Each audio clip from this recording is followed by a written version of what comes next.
Dan nggak ada HGB di atas laut itu nggak ada. Lu kira bikin rumah SpongeBob gitu ya? Iya, Usah ketawa, serius. Ini masalah serius. Ini masalah kedaulatan. Anda jangan ketawa ya. Ini sindikat lah kalau bisa dikatakan. Sindikat pagar laut ya. Kemarin kan dibongkar, lalu ada pihak kementerian jangan dibongkar, jangan ini.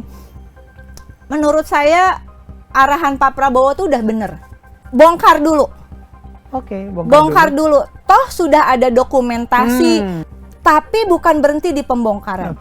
Usut tuntas siapapun pelakunya, beri sanksi siapapun pelakunya, termasuk oknum di kementerian lembaga terkait, ya mau saya nggak usah nyebutin kementeriannya, atau oknum di provinsi, pemerintahan provinsi dan pemerintahan kabupaten kota terkait begitu. Tapi dalam kasus Ronald Tanur itu vonis bebas untuk kasus yang terindikasi kuat pembunuhan.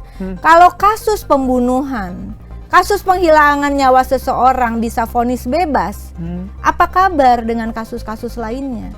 Apa kabar dengan kasus korupsi-korupsi besar begitu ya? Lalu kemudian diselesaikan dengan alasan sanksinya rendah gitu, vonisnya dikurangi dengan alasan karena sopan di persidangan begitu. Siapa juga yang nggak bisa sopan? Memang wajib semua yang hadir di persidangan sopan. Hai Tribuners dan Sobat Warta Kota, jumpa kembali dengan saya Domu Ambarita, Wakil Direktur Pemberitaan Tribun Network, pemimpin redaksi Warta Kota. Apa kabar semua? Salam sehat. Assalamualaikum warahmatullahi wabarakatuh. Salam sejahtera untuk kita sekalian. Om Swastiastu, Namo Buddhaya, salam kebajikan. Hari ini kita bincang-bincang serius tapi santai dengan seniman kocak juga. Di masa lalu disebut dengan nama beliau adalah Oneng di serial Bajuri. Beliau saat ini adalah anggota DPR RI dari fraksi PDIP Komisi 6, membidangi badan usaha milik negara dan perdagangan. Tapi kayaknya kita akan bicara banyak hal, tidak hanya di bidang ini ya. Kita sapa saja Teh Rike, kumaha kabar? Sampurasun. Assalamualaikum. Besti Tribuners dan Warta Kota. Bener nggak? Ya. Bener kan? Turun.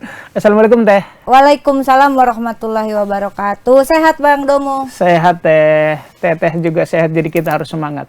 Kelihatannya dari Batak ya? Betul. Kelihatannya sih. Kelihatannya. Padahal orang Sunda atau Batak? Orang Batak. Batak tapi pernah hidup di Jawa Barat. Pernah di Jawa Barat, di Banjarmasin 9 tahun. Keliling Indonesia. Keliling Indonesia. Jadi kondektur atau apa ini sebenarnya? Yang pasti bukan tukang copet. Atau jadi ngamen di bis. Bisa juga. Ini jadi Teteh yang wawancara saya. Gimana pengalaman kerja di Tribun? Seneng kerja di sini? Tentu senang. Harus bilang senang lah. Bisa bertemu artis, bisa bertemu politisi, bisa bertemu pemimpin ya kan, juga bertemu dengan rakyat. Enak ya kerja jadi wartawan ya. Tentu saja Teteh. Karena kita bisa jalan-jalan. Kira-kira apa yang harus diperjuangkan untuk teman-teman jurnalis ke depan? Mungkin ada masukan? Sama dengan DPR, kan kita kalau DPR adalah trias politika, kami adalah pilar demokrasi keempat. Nah, pilar demokrasi juga kan butuh hidup ya. Kira-kira apa nih? Misalnya upahnya harus diperbaiki, termasuk untuk kontributor, streaming segala macam gitu. Nah, ya, terus juga jaminan sosialnya, jaminan kesehatan, kecelakaan kerja, pensiun, hari tua, kematian untuk seluruh teman-teman jurnalis. Bang Domu tolong disuarakan dan diperjuangkan. Lu jangan diem aja mentang-mentang udah keliling Indonesia jadi wartawan ya. Emang cukup jadi pilar demokrasi, anak bini kagak hidup apa? Betul. Santai-santai. Maaf ya, maaf lahir batin ya, maaf. Gak enak perasaan saya, maaf lahir batin, panjang umur ya Bang. Solo kita juga berjuang untuk itu dan sedikit karena Teteh tadi singgung, kita agak menyayangkan juga ya, kami pro efisiensi, tapi keluar satu instruksi presiden kemarin tanggal 22 di mana di situ ada satu klausul termasuk melarang publikasi. Publikasi apa? Kan ada impres presiden baru keluar kemarin, penghematan bla bla bla. Nah di situ termasuk mengurangi publikasi. Mestinya Pak Presiden publikasi dalam negeri jangan dilarang, tetapi Emang dilarang enggak kali? dikurangi 50%. Biayanya atau? Biayanya. Belanja, iya kan belanja Nah, ini urusan dapur. dari pemerintah Nah, nih. Ya itu. Dan ini curhat ke Ya. Curhatnya Curhatnya ke Pak Prabowo. Pak Prabowo nih katanya belanja media. Cakep kok, saya setuju Pak Prabowo ya. Sekarang ada media sosial, mari kita manfaatkan sebaik-baiknya. Ya, untuk literasi kita. Ya. Tapi jangan sampai media kita juga pada tutup ya. Betul. Ntar nggak bisa gaji. Nuhun Teteh sudah memention industri pers. Nah sekarang saya bertanya ke Teh Rike. Kemarin Desember diadukan sebagai provokator tuh karena dianggap mengajak masyarakat menolak PPN 12%. Tuduhan yang sangat kejam. Kemudian Kejam sekali ya. Ya muncul lagi soal itu tuduhan yang sangat kejam. Karena saya itu tidak memprovokasi rakyat. Karena justru rakyat yang memprovokasi kita kan. Anggota dewan bahwa saya tanya abang aja. Abang pengen nggak pajak naik? Jujur. Hanya yang di sini jangan pada diem aja. Tuh kan pada gini tuh enggak ada. Jadi kan nggak usah diprovokasi. Salah nulis. Saya ya. memprovokasi pemerintah. Nah kasusnya di MKD bagaimana tuh sekarang tuh? Nah tanya sama yang nanda tangan, yang mulia. Teteh ada dipanggil, ada diproses nggak oleh Mahkamah Kehormatan DPR? Sejauh ini? Belum ada panggilan lagi. Belum ya? Ya semoga tidak. Toh Pak Presiden juga. Nggak apa-apa sih, maksudnya kalau mau dipanggil, ya nggak apa-apa, panggil, hei, panggil gitu aja ya. Nggak apa-apa, saya udah pernah kok di sidang di MKD juga udah pernah gitu. Jadi nggak apa-apa, itu proses yang harus dilalui kalau memang ada masalah yang itu menyangkut soal etika anggota dewan terutama ya. Karena itu juga jadi penting keberadaan MKD supaya kita juga tetap setia pada sumpah jabatan. Tapi jangan sampai MKD ini digunakan, mudah-mudahan enggak sih. Ini jangan sampai, jangan marah. Yang mulia jangan marah. Ini jangan sampai MKD kemudian menjadi alat justru untuk mengurangi kesetiaan anggota dewan pada sumpah jabatan. Kan pimpinan MKD juga sama disumpah. Bareng sumpahnya kita. Cuman kita nggak jadi pimpinan MKD, situ jadi pimpinan MKD. Situ kenapa ngundang pas reses? Kan ada aturannya. Kan nggak etis loh kayak gitu. Iya. Dia bingung. Berharap nggak dipanggil Pak, sih. kamu kalau jadi ketua MKD yang bener Bang. Siap. Jangan malu-maluin daerah pemilihan. Iya. Ini bukan yang sono ini nih. Oke, tadi dari singgung pernah dipanggil. Kalau misalnya itu sanksi lebih konkret dari MKD, andai ada pelanggaran apa sih? Apakah di peringatan ya? Peringatan. Sampai recall enggak? Mungkin, tapi itu diajukan gini loh. Jangan lupa bahwa anggota DPR itu berbeda dengan anggota DPD. Setiap anggota DPR adalah perpanjangan tangan fraksi. Fraksi adalah perpanjangan dari partai politik yang ada. Sehingga ketika memanggil seorang anggota DPR, itu semestinya kalau dulu-dulu nih, itu biasanya lewat ke fraksi dulu. Gitu. Nanti fraksi akan menyampaikan kepada kita, menjelaskan ada masalah apa dan sebagainya begitu. Bahwa kita ada dikirim juga iya, tapi jangan sampai fraksinya tidak tahu, anggotanya dipanggil gitu atau dilaporkan dan harus jelas duduk perkaranya apa. Gitu, dan mungkin harus diperbaiki sih tata beracara, tidak langsung ke anggota ya, tapi melalui fraksi ya. Kalau dulu sih kayak gitu, saya nggak tahu kenapa sekarang bisa dikirim pada bukan hari kerja begitu ya. Dan kemudian lewat WA staff gitu ya. Mungkin definisi etikanya udah geser karena udah era digital. Era digital ya. Efisiensi waktu. Ya, efisiensi orderan. Terus. Baik. Teh, selain soal MKD, Teteh juga komentar soal pagar laut, terutama yang di Bekasi memang dapilnya Teteh ya. Bekasi, Karawang, Purwakarta. Apa yang Teteh temukan soal pemagaran di Bekasi? Memang yang lebih heboh sih di Tangerang. Secara umum, karena menurut saya ini kita harus menyuarakan dalam konteks Negara Kesatuan Republik Indonesia, di mana Indonesia telah ditetapkan dalam Deklarasi Juanda Desember 1957, kita adalah negara kepulauan. Jadi bagaimana Indonesia sebagai negara maritim, bagaimana konsep pertahanan Indonesia, rakyat semesta, itu adalah sesuatu yang tidak bisa dipisahkan dari geografis Indonesia, tata ruang, dan kemudian juga daratan, lautan, ZEE, dan sebagainya. Sehingga ketika orang hanya berpikir ini soal pasang patok, ya itu sesuatu yang menurut saya, mohon maaf kalau harus saya katakan, ini sesat logika bernegara begitu. Karena ini bukan hanya persoalan siapa investor, lalu kemudian berapa investasi yang masuk dan untuk apa begitu.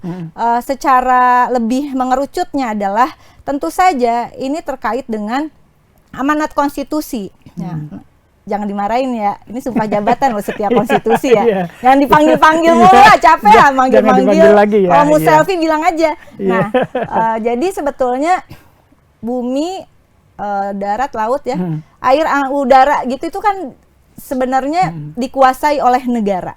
Nah, penguasaan negara pada entitas bisnis sekalipun itu ada peraturan perundang-undangannya. Kenapa laut ini menjadi sangat penting? Karena kemudian ini akan mengubah struktur teritorial Indonesia.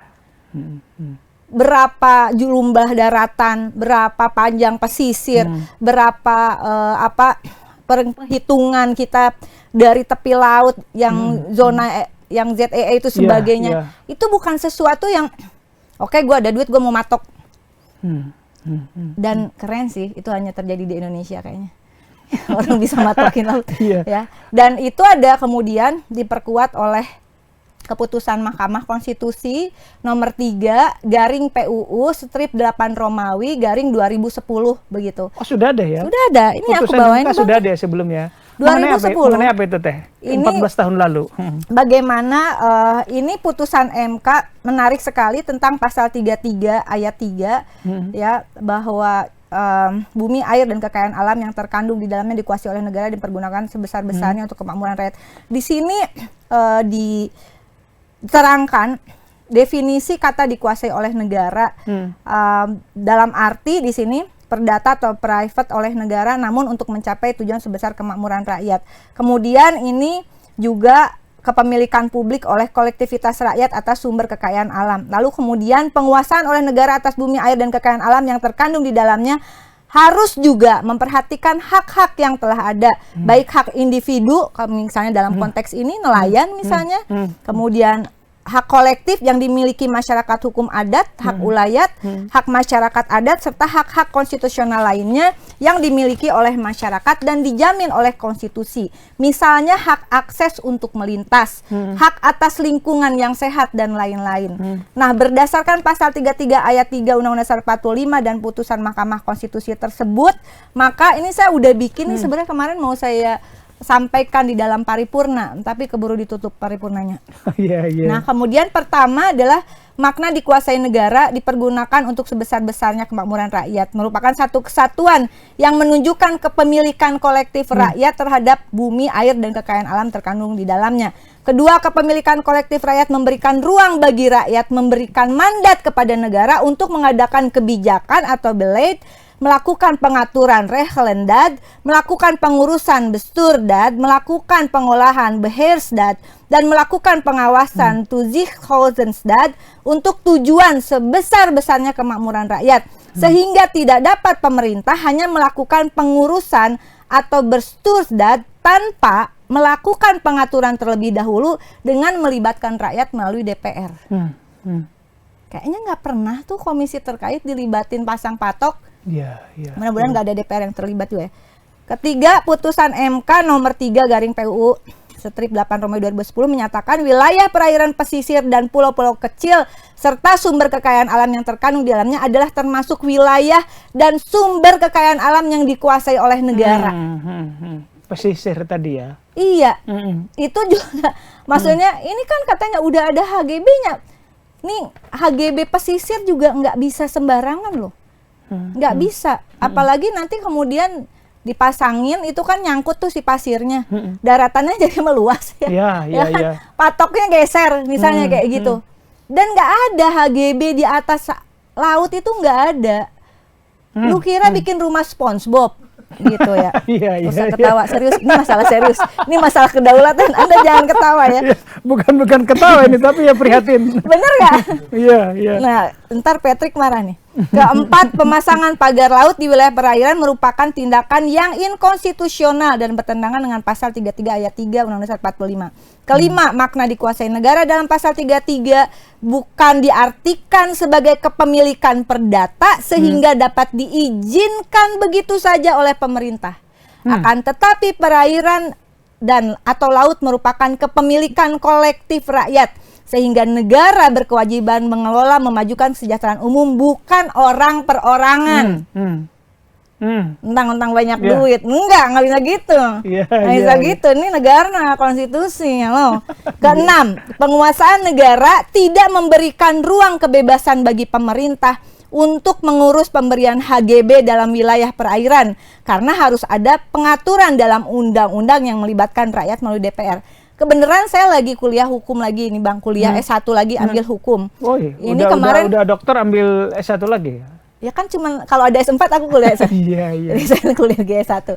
Ambil hukum kemarin, hukum pertanahan, dan kita masih berpegang pada undang-undang pokok agraria dan semua aturan turunannya. Saya sampai nyari-nyari di mana ada pemberian HGB di laut gitu. Nah, ketujuh, pemberian izin dan HGB terhadap wilayah perairan merupakan kebijakan yang inkonstitusional. Kedelapan, berdasarkan putusan MK, penguasaan oleh negara atas bumi, air, dan kekayaan alam yang terkandung di dalamnya harus juga memperhatikan hak-hak yang telah ada, baik hak individu maupun kolektif yang dimiliki masyarakat hukum adat atau disebut hak ulayat, hak masyarakat adat, serta hak-hak konstitusional lainnya yang dimiliki oleh masyarakat dan dijamin oleh konstitusi, misalnya hak akses untuk melintas, hak atas lingkungan yang sehat. Atas dasar itu, tindakan pemagaran laut yang membatasi akses masyarakat atau nelayan dalam hal ini dan juga menjerat si lumba-lumba di Babelan Bekasi merupakan tindakan yang inkonstitusional. Jadi ini saya sengaja membuat supaya kita kajiannya lebih komprehensif. Karena apa? Karena kalaupun kita mau memperdebatkan, dan semoga kemarin kan dibongkar, lalu ada pihak kementerian, jangan dibongkar, jangan ini. Menurut saya arahan Pak Prabowo tuh udah bener. Yang mana itu? Bongkar dulu. Oke, bongkar dulu. Toh sudah ada dokumentasi, toh sudah ada pemetaan di kementerian terkait ya, ATR, BPN begitu. Ini punya siapa? Ini kok bisa ada hak guna bangunan dan sebagainya dan sebagainya. Itu udah ada, ya. Kenapa saya menyatakan bongkar dulu? Semakin lama pembongkaran dengan alasan bahwa yang harusnya bongkar adalah si yang pasang, kan lama itu. Sementara ini rakyat butuh makan, nelayan tuh butuh hidup. Sementara ekosistem itu tidak bisa menunggu negara kapan selesai sampai putusan begitu. Satu dalih menyebut bongkar itu menghilangkan barang bukti, tetapi Tete mau mengatakan barang bukti adalah udah ada juga ya, itu lah orang masang kan nggak sulap, nggak kayak siapa namanya tuh yang bikin candi semalam tuh apa siapa namanya cerita apa Roro Jonggrang ya kan enggak gitu itu juga. Kalau diselidiki lebih jauh, kok bisa nggak tahu? Memang nggak ada polisi dan sebagainya. Udahlah, yang udah bongkar dulu. Karena apa? Karena itu mengganggu arus laut, mengganggu kemudian bukan hanya manusia yang ada di sekitarnya, tapi ekosistem seperti di Pulau Pari begitu. Lalu kemudian di Babelan sampai ada lumba-lumba yang innalillahi gitu. Itu kan bukan sesuatu yang harus menunggu. Korban nih sebenarnya sudah banyak. Cuma mereka adalah orang yang selama ini tidak bisa bersuara. Keputusan saya sangat mendukung Pak Prabowo untuk bongkar dulu. Nah, tapi bukan berhenti di pembongkaran. Usut tuntas siapapun pelakunya, beri sanksi siapapun pelakunya, termasuk oknum di kementerian lembaga terkait, ya mau saya nggak usah nyebutin kementeriannya, atau oknum di provinsi, pemerintahan provinsi dan pemerintahan kabupaten kota terkait begitu. Karena ini ini sindikat lah kalau bisa dikatakan, sindikat pagar laut ya. Karena sindikat pagar laut nggak mungkin, dan orang juga bukannya nggak protes ya, bukannya nggak protes begitu, mereka protes. Nah intinya terus gimana nanti, katanya enak dong yang masang. Saya ngusulin tuh, tambah sanksinya dengan nanti ketahuan orangnya, sanksi pidana, sanksi perdata, dan sanksi ganti rugi material imaterial, termasuk biaya pembongkaran pagar yang menggunakan, kalau misalnya ya itu kan dilakukan oleh Angkatan Laut. Angkatan Laut itu pakai uang negara, kembalikan uangnya. Jadi nggak usah pusing nunggu dulu sampai ini selesai, enggak. Ini juga sudah terlalu lama. Mohon maaf sekali kalau saya paling tidak sebagai wakil rakyat, saya kurang aware. Saya telat mengetahui, termasuk di daerah pemilihan saya sendiri, saya mohon maaf sekali.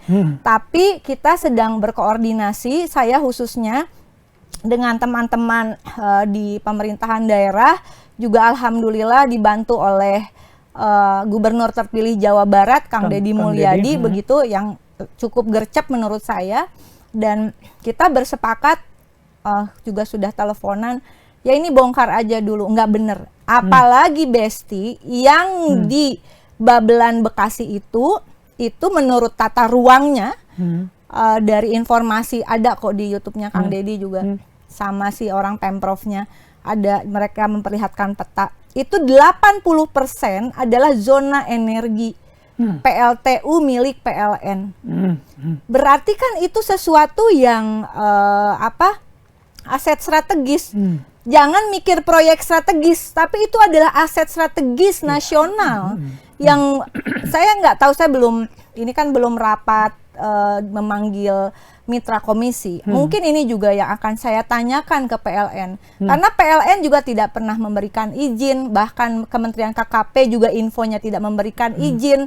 Nah, khusus untuk kasus di Bekasi ini, mereka sepertinya kemungkinan itu persetujuan lewat pemerintahan provinsi. Nah, makanya saya minta kemudian juga dalam proses itu nanti ya panggil semua, mintai keterangan, termasuk mantan gubernur Kang Emil, mantan gubernur. Oh, mantan gubernur ya. Nggak boleh nyebutin. Nggak boleh sebut nama ya, baik. Baik. Teh Rika kan bukan kemarin dia mau nyentuhin janda, aku nggak enak. Panas, panas.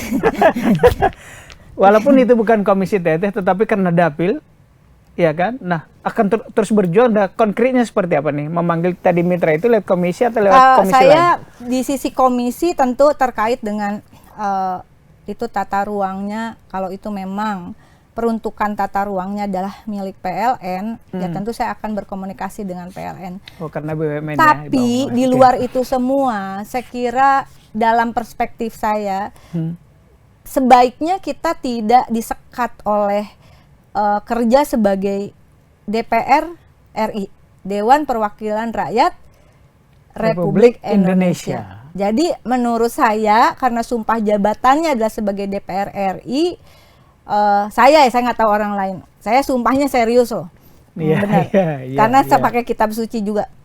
Nah, itu setia kepada, dan untuk setia pada konstitusi, untuk kepentingan rakyat bangsa dan negara, begitu. Kecuali namanya nanti diganti DPR Komisi, Dewan Perwakilan Rakyat Komisi, atau kalau misalnya itu kan misalnya bukan dapil, lu ngapain ngikutin gitu, berarti diganti namanya DPR Dapil, ya kan? Karena daerah pemilihan itu sebenarnya itu hanya zona saja, hanya zona pemilihan. Tapi kerjanya menurut pemahaman konstitusional saya adalah sebagai anggota DPR RI, zona kerjanya ya zona pemilihannya dapil, tapi zona kerjanya atas mandatori konstitusi adalah Republik Indonesia. Indonesia dimanapun wilayahnya. Iya. Oke, baik. Nah, kalau situ lagi tugas misalnya di Papua, terus sakit, BPJS nggak bisa dipakai, kan taunya aku DPR.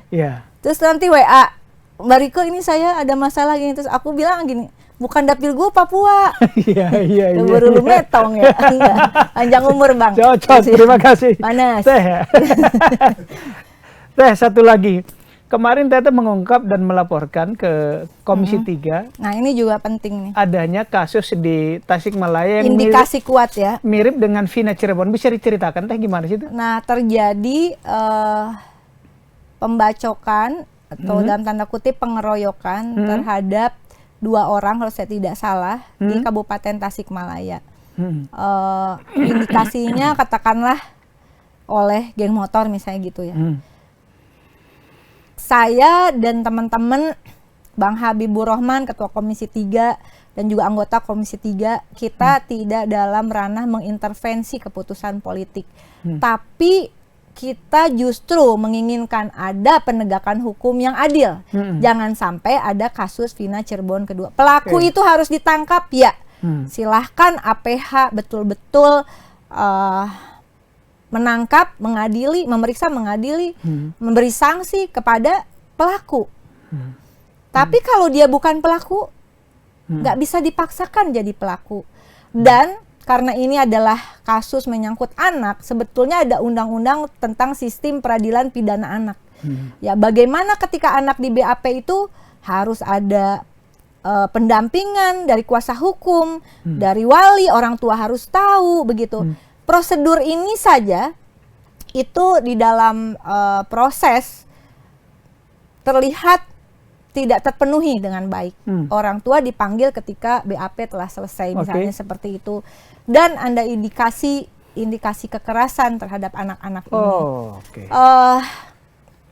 Keluar eksepsi dan eksepsi putusan setelah dikabulkan gitu sekitar saya lupa awal Januari ya kurang lebih. Lalu kemudian akhirnya dilepaskan dari tahanan, tapi dilepasinya itu diantar sama jaksa ke rumah salah satu orang tuanya, hanya beberapa menit, habis itu diambil lagi, dimasukkan ke rutan polsek begitu, dan didakwa dengan dakwaan kedua.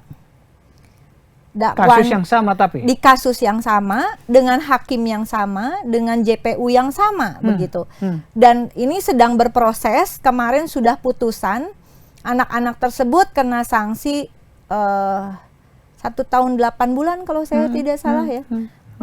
Menurut kami, dan kemungkinan akan banding ya, bukan ingin bertentangan dengan ormas tertentu, tidak sama sekali.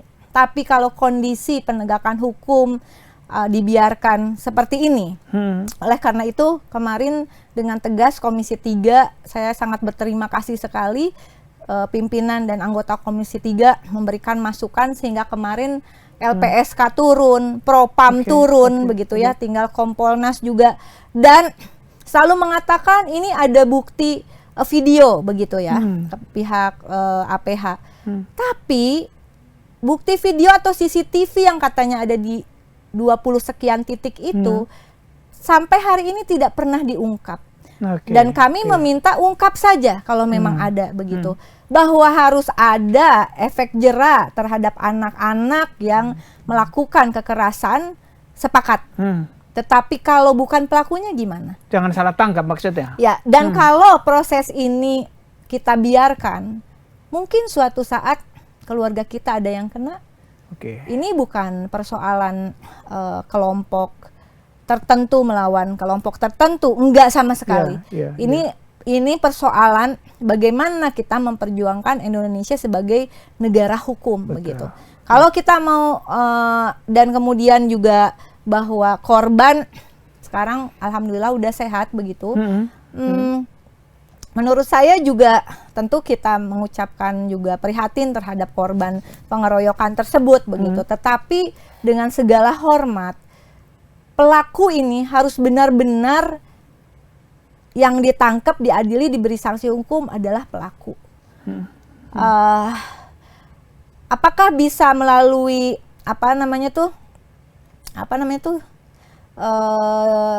justice restoratif justice ya. Apakah bisa melalui perdamaian nanti perdamaian. Nah, restoratif justice itu saya sepakat dengan restoratif justice agar tidak semua kasus harus ke pengadilan karena APH kita kurang dan kasus itu banyak. Tetapi restoratif justice itu jangan lupa juga diawali dengan kejelasan siapa korban dan siapa pelaku. Tidak bisa harus mohon maaf. Kalau mau mohon maaf, ternyata dia bukan pelaku, itu juga bukan restoratif justice, itu juga bukan keadilan begitu ya. Memang seperti kok kasus gini aja agak ngeyel. Kami ini dibilang mungkin ngapain sih, udahlah lu nggak ngapain gitu. Kalau kasus seperti ini saja kita tidak bisa perjuangkan, apalagi kasus besar lainnya. Perspektif itu sama ketika kami mengadvokasi kasusnya Dini Sera yang dibunuh oleh terdakwa yang si Entu tuh, yang itu orang itu tuh, yang nyerempet kemana-mana. Itu kan orang pikir udahlah. Tapi waktu itu saya berpikir dan saya mensupport kuasa hukumnya. Biasanya juga kuasa hukum kasus-kasus seperti ini adalah orang yang terpanggil, nggak ada bayaran, bahkan kita urunan gotong royong untuk pembiayaan operasional dan sebagainya begitu. Saya bilang, Dek, jangan menyerah, Dek. Kalau kasus pembunuhan, indikasi kuat pembunuhan, kemudian bisa vonis bebas. Kasus Vina Cirebon tetap ada vonis ya. Meskipun itu di sisi lain mungkin pelakunya bukan itu, salah tangkap, salah hukum. Tapi dalam kasus Ronald Tanur itu vonis bebas untuk kasus yang terindikasi kuat pembunuhan. Kalau kasus pembunuhan, kasus penghilangan nyawa seseorang bisa vonis bebas, apa kabar dengan kasus-kasus lainnya? Apa kabar dengan kasus korupsi-korupsi besar begitu ya? Lalu kemudian diselesaikan dengan alasan sanksinya rendah gitu, vonisnya dikurangi dengan alasan karena sopan di persidangan begitu.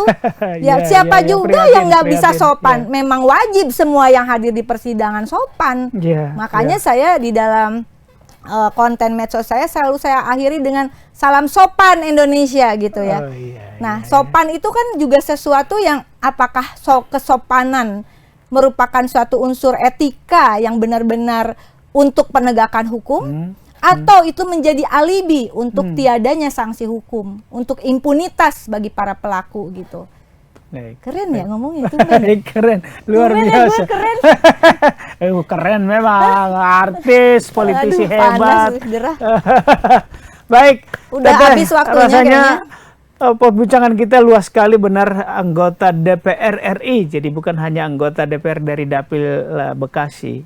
Teteh, kita di penghujung, silakan mungkin ada closing statement kepada konstituen dan masyarakat Indonesia.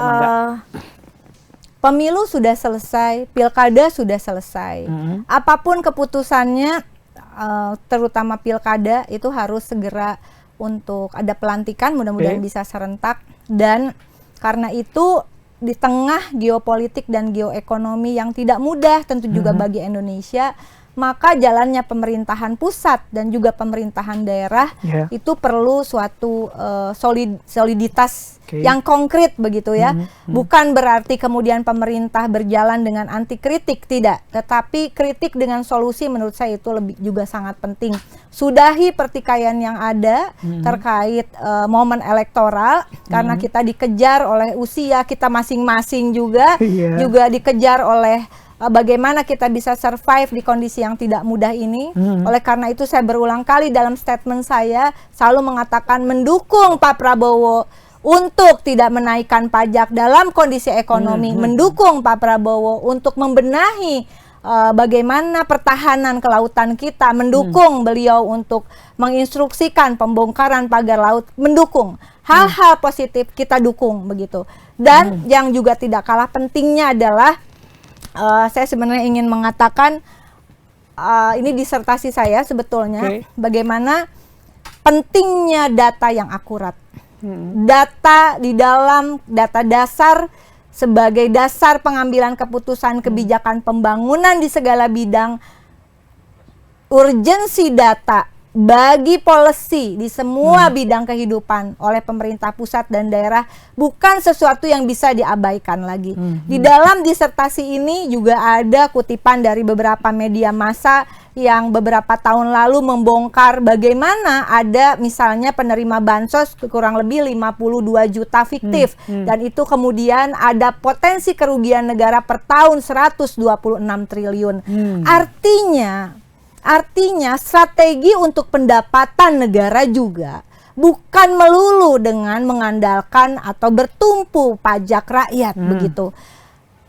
Perbaikan data secara komprehensif, secara terintegrasi itu akan menghemat keuangan negara. Itu akan membantu pendapatan negara lebih terencana, terukur dan tepat sasaran termasuk belanjanya. Kita mengusulkan adanya, karena ini adalah era otonomi daerah, sudah waktunya desentralisasi itu sistem pemerintahan daerah terutama dan pusat tentu saja, tetapi tidak cukup pusat. Kita sedang memperjuangkan sistem pemerintahan daerah berbasis data desa kelurahan presisi. Jadi data ini mengintegrasikan 5 jenis peta yang di dalamnya jadi satu data Indonesia itu adalah integrasi antara peta dengan data numerik, data sensus. Kami ambil sekarang sudah sampai 238 parameter. Ini adalah kolaborasi riset kami Pitaloka Foundation dan juga tentu saja temuan dari algoritmanya AI-nya itu dari IPB University. Temuan saya adalah tentang thinking model untuk kebijakannya begitu. Bagaimana ini bisa kita perjuangkan bersama. Nggak mungkin lagi negara ini berjalan tanpa data yang akurat dan aktual. Di dalam pidato pelantikan Pak Prabowo yang mungkin orang tidak menggarisbawahi, tapi saya garis bawahi adalah beliau mengatakan kita tidak bisa percaya lagi begitu saja pada angka-angka statistik. Ya, nggak bisa. Itu cakep banget. Dan ini menjadi harapan. Lalu kemudian Menteri Bappenasnya mengatakan bahwa ke depan kita akan menghadirkan kebijakan pembangunan presisi. Kebijakan pembangunan presisi hanya akan hadir ketika datanya data yang presisi. Di manakah data presisi itu?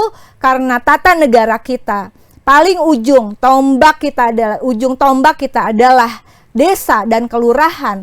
Maka data itu sebetulnya adalah tentang data presisi desa dan kelurahan di seluruh tanah air. Kebetulan yang ini jangan diedit ya Bang ya, please Bang. Kebetulan menterinya itu kan lulusan IPB, Pak Rahmat itu. Pak Rahmat itu seorang teknokrat pemikir lulusan IPB University. Saya yang lulusan Universitas Indonesia justru saya tertarik dan menggali temuan IPB ini untuk kita persembahkan bagi negara sebagai sebuah policy pembangunan. Begitu. Mudah-mudahan Menteri Bappenas akan menggunakan sistem pendataan dari alma maternya ini dan ini perputaran uang juga di bawah ya, tidak. Jadi yang saya tawarkan adalah hybrid system di dalam pembuatan policy, terutama teknokratik kita. Bukan hanya top down tapi juga bottom up. Mana yang dari bottom up sehingga ada namanya kebijakan afirmatif, aspirasi masyarakat bukan hanya disuarakan tapi jadi keputusan yang tercermin dari data desa kelurahan yang menggambarkan kebutuhan real dan kondisi real setiap desa dan kelurahan. 238 parameter turunan dari 5 aspek KESRA yang diamanatkan konstitusi kita, yaitu terpenuhinya hak rakyat atas sandang, pangan dan papan, terpenuhinya hak rakyat atas pendidikan dan kebudayaan, terpenuhinya hak rakyat atas pekerjaan, kesehatan dan jaminan sosial, terpenuhinya hak rakyat atas kehidupan sosial, perlindungan hukum dan HAM, dan yang terakhir terpenuhinya hak rakyat atas infrastruktur dan lingkungan hidup yang baik dan aman. Kalau ada data ini, nggak ada lagi tuh kasus pemagaran, memang sih kayak gitu ya. Tapi menurut saya termasuk untuk makan gratis, saya adalah pendukung program makan bergizi. untuk rakyat, karena itu salah satu amanat konstitusi terkait terpenuhinya hak rakyat atas pangan. Banyak banget yang pengen diperjuangkan, banyak banget cita-cita di kepala, dan ini nggak bisa sendiri. Karena itu mudah-mudahan Tribuners dan juga Besti Warta Kota dan teman-teman jurnalis menjadi bagian dari perjuangan ini, karena 5 hak kesra itu juga termasuk bagi para jurnalis. Amin. Amin. Hatur nuhun Teteh, luar biasa perjuangannya. Semoga Teh Rike panjang umur, sehat, dan semakin banyak teman-teman berkolaborasi untuk visi misi yang luar biasa. Nanti kalau kita akan riset ini kemarin di Garut, akan masuk Cirebon untuk pilot project kita di salah satu desa. Silahkan kalau teman-teman mau bergabung, dengan senang hati. Terima kasih Bang, sehat selalu. Terima kasih Teteh, selamat berjuang untuk Indonesia kita yang terus bareng. Makin berjaya. Wassalamualaikum warahmatullahi wabarakatuh. Salam sopan Indonesia. Salam sopan Indonesia. Biar vonis dikurangi. Salam sopan Indonesia. Demikian teman-teman Tribuners dan Sobat atau Besti Warta Kota. Teteh mengenalkan Besti Warta Kota. Demikian bincang-bincang kita dengan Teh Rike, luar biasa ya. Semoga makin banyak politisi-politisi perempuan yang luar biasa kayak Teh Ria. Yang laki-laki juga enak aja. Masa perempuan doang. Laki-laki sudah dulu, kita kan emansipasi perempuan. Gak ada perbedaan laki-laki perempuan. Gitu ya. Oke, baik. Oke Bang Domu. Terima kasih. Terima kasih, sehat selalu. Saya Domu Ambarita pamit undur diri. Assalamualaikum warahmatullahi wabarakatuh. Waalaikumsalam warahmatullahi wabarakatuh.